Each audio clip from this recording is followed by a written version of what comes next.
નમસ્કાર મિત્રો, હું છું વિજયભાઈ જળુ, દીવ મિરલ ન્યૂઝ થાનગઢથી। અત્યારે આપણે વોર્ડ નંબર 1માં થાનગઢ પહોંચ્યા છીએ। આજરોજ સુરેન્દ્રનગર જિલ્લાના થાનગઢ તાલુકાના વોર્ડ નંબર 1માં પેટા ચૂંટણી આજે સુરેન્દ્રનગરના થાનગઢમાં વોર્ડ નંબર 1માં પેટા ચૂંટણીની કામગીરી ચાલી રહી છે, ત્યારે અમારા પત્રકાર વિજયભાઈ જળુ દ્વારા ગ્રાઉન્ડ રિપોર્ટિંગ કર્યું હતું।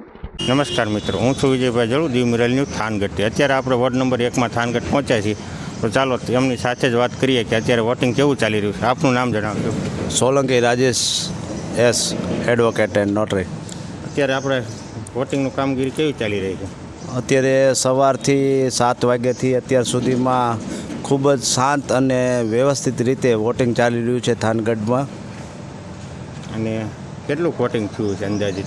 અંદાજે અત્યારે 10% જેવું આસપાસ વોટિંગ થઈ ગયું છે અને માણસોને ઉત્સાહ છે અને ધીરે ધીરે માણસો આ તાપમાનમાં વહેલી તકે વોટિંગ કરે એવી અમે અપીલ કરી છે।